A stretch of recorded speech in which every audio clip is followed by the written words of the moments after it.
Operation Dynamo, conducted between May 26 and June 4, 1940, was the dramatic and urgent evacuation of Allied troops from Dunkirk, France, after German forces encircled them during their rapid advance through Western Europe. What began as a desperate contingency plan evolved into one of the most remarkable rescue operations in military history, saving over 338,000 soldiers, including both British and French troops. This article explores the full scope of Operation Dynamo, its planning, execution, challenges, and legacy. Background: the fall of the front. In May 1940, the German Wehrmacht launched its Blitzkrieg lightning war into France and the Low Countries. They outmaneuvered the Maginot Line by driving tanks through the Ardennes forest, trapping the British Expeditionary Force (BF), French First Army, and Belgian troops along the coast. Within weeks, Allied forces found themselves cut off in a pocket near Dunkirk. Realizing that holding ground was no longer feasible, British Prime Minister Winston Churchill ordered a massive evacuation. The codename for this operation was Dynamo, named after the room in the Dover Castle tunnels where the evacuation was coordinated. Planning the impossible. Vice Admiral Bertram Ramsay led the operation. Initially, planners hoped to rescue around 45,000 troops over 2 days, but the scale quickly expanded as the situation grew more dire. Dunkirk's port was under heavy bombardment and eventually rendered unusable. Instead, soldiers had to be evacuated from the beaches and makeshift piers, such as the East Mole, a long, narrow breakwater that became vital for loading troops.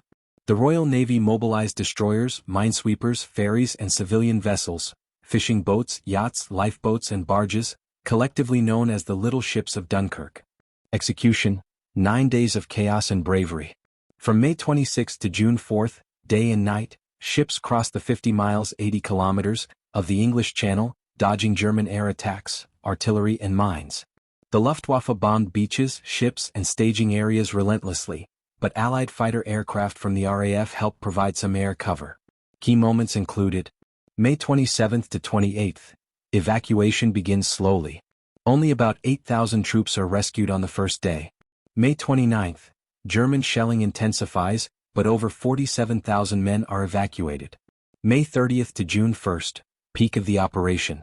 Nearly 70,000 troops per day are rescued. June 4, final day. Around 4,000 men evacuated before German forces captured Dunkirk.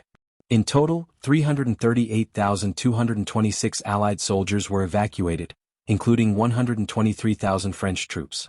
However, over 40,000 French troops who helped hold the line were left behind and taken prisoner. The role of the little ships. One of the most iconic features of Operation Dynamo was the mobilization of civilian vessels. Over 800 small boats volunteered or were requisitioned to help ferry soldiers from the beaches to larger Navy ships offshore. Their courage, navigating dangerous waters under fire, became a symbol of British resolve. These boats often operated under dire conditions, dodging mines, facing Luftwaffe attacks, and enduring overloaded decks. Many were crewed by ordinary civilians, including fishermen, lifeboat crews, and private citizens. French involvement. While British forces dominated the planning and execution of Operation Dynamo, French troops played a critical role. French soldiers fought valiantly to hold back German forces. French commanders like General Fagald helped maintain the evacuation perimeter. Though tensions arose about priorities, British vessels evacuated a significant number of French soldiers.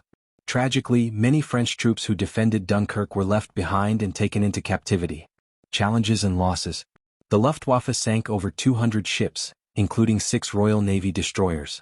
Around 90,000 rifles, 1,200 artillery pieces, and 2,500 vehicles were abandoned. Nearly 68,000 Allied troops were killed, wounded, or captured in the broader Battle of France. Despite this, the operation was seen as a miraculous success under the circumstances. Legacy of Operation Dynamo. Churchill called it a colossal military disaster, but also acknowledged it as a miracle of deliverance. The successful evacuation gave Britain the manpower to continue the fight. It boosted morale at a dark time and became part of the national mythos of defiance. In France, the evacuation was more bittersweet. Thousands were left behind, and within weeks, France capitulated to Germany. But many evacuated French troops returned to fight on or later joined the Free French forces under Charles de Gaulle. Operation Dynamo was not a victory in the conventional sense, but it was a strategic salvation. It allowed Britain and the remnants of the French army to regroup, fight on, and eventually return to liberate Europe. It was an operation defined by courage, improvisation, and determination, marking one of the most dramatic turning points in World War II.